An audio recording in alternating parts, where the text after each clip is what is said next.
What up? So I decided just to do a couple top 10 lists, not the main ones before Christmas, but I hope y'all enjoy it. Starting off with my top 10 pop albums of 2014. As y'all know, I did a lot of purchasing of albums this year, and a lot of them were basically on the pop side. I think every CD on this list I paid for it, I bought, I enjoyed it. That's why it made the list. There's probably a lot of other pop acts out there that I've never heard of, but these are the ones that stood out to me. Starting off number 10, Cheryl Lloyd with Sorry I'm Late. Definitely was a different type of project, for me to listen to it. And once I heard it, I was like, wow. It actually made me go out and purchase it. I didn't purchase it right when it dropped, but I remember seeing it in Target and it was on sale, so I ended up grabbing it. But I did hear the leak and I thought that was dope. Number 9 is Sia with A Thousand Forms of Fear. Just based off that first song, that Chandelier joint, I thought that song was crazy. And then once I got into the album, I figured it was a great piece of work. And as you see, a lot of people have stepped out and worked with her. Eminem recently worked with her.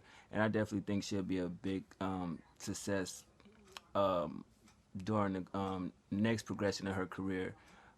That's just my point of view. Number 8 is Ed Sheeran with X.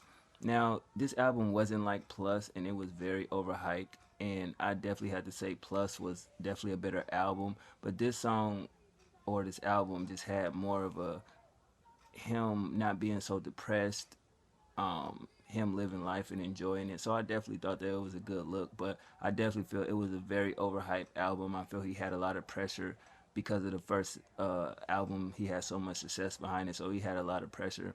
I think he matched it, but not as well, with the hype and everything like that. But still, it was a great album.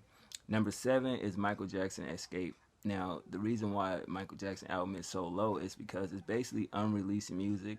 You know how they came in with the double disc, and you had the original, and then you had the disc with the new producers and everything like that. It still was a great listen, but I always felt like after he died, they definitely should stop releasing projects because Michael Jackson was a perfectionist and he wouldn't put out nothing subpar. But definitely, it still was a good look. It's a couple joints on there I do rock with. If you watch my review, go check it out. But definitely a good album. Number 6, it had to go to Ariana Grande, My Everything. And I know that's kind of low on the list, but I did enjoy that album, which made me buy it. But I just felt like after listening to every pop album that I bought, it still just seemed like something was missing. I think a lot of people they like her for her success and her pop songs, but still was just like she needs to get out of that shadow of sounding like Mariah Carey and really step out and do different type of material. This album is different from her debut album, but I still just feel like it's still surrounded by her voice of her sound like Mariah and everything like that. She has some good songs on there, the number one hits and everything like that. But I just feel like she didn't give her everything with this album. I did a review on that as well. You can go check it out. But I still feel like it was a great album though. Number 5, Lily Allen with Jesus. Now, to me, this is one of the most underrated pop albums. I think a lot of people was rubbed the wrong way with her first single she released, and basically, I don't think people really understood the album. But I enjoyed it, and I definitely felt where she was coming from.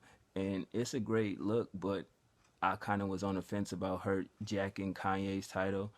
And but once you hear the album, you definitely feel like it's more to her than just rumors and bullshit. So moving on to number 4, Maroon 5 with V. I know they're kind of like a rock type group, but it's still pop slash rock alternative. But they definitely put out a great piece of work along with Coldplay as well. Those two albums, Maroon 5 V and Coldplay's I can't think of the name of it, but very emotional. Going through breakups and putting that energy and that emotion to the music.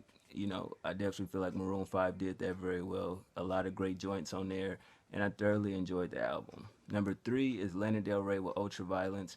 I've been a Lana Del Rey fan ever since it was a sample that Votto used on Slime Flu 3, I do believe. And I had to find out who that was. And once I found out who it was, I heard the original song and loved it and just started listening to her music, saw a couple of her videos on YouTube, read up about her, and definitely feel like she has her own lane. Like far as music goes, this was an incredible album. And for people to not give it the credit that it deserves, I felt that was wrong because that whole album sounds like a movie soundtrack. If you watch my review, you definitely, I said that in it. It seemed like it can be a soundtrack to a Tarantino film. It just has a vibe, you know what I mean? But moving on to number two, Charlie XCX with Sucker. I know this album just came out, but this album made the list because I listened to it from top to bottom with no skipping tracks. You definitely, it's a carefree album. Like, I don't give a fuck about critics, fuck rumors, fuck all the dumb shit. I'm here to have fun. You know, I'm partying, I'm living my life. And she's only, what, 22 years old. So I think that's an incredible feat. You know, and that album was phenomenal. I purchased it. Y'all seen that. Shout out to everybody who supported that video. And I just think she's going to have a long career. You know, she was on Ariana Grande songs, and she did a song with for a soundtrack. She recently worked with Lord on the Hunger Games soundtrack, so she definitely gonna have a long career ahead of her.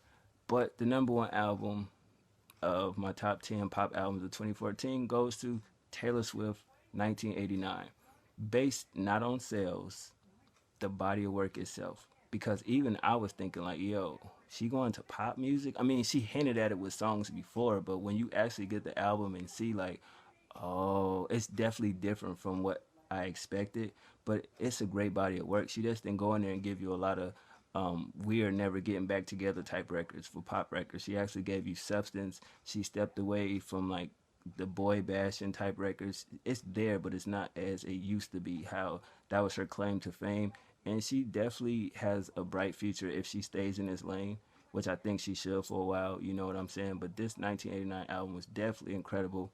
I mean, if you want to talk about the accolades, of course, you know, it's the only platinum album that dropped this year. You know, everything that comes along with it. Billboard, I think, named her Woman of the Year or some shit like that. But she definitely had a great album, and looking forward to her next project. So those are my top 10 pop albums of 2014. Stay tuned for more. One.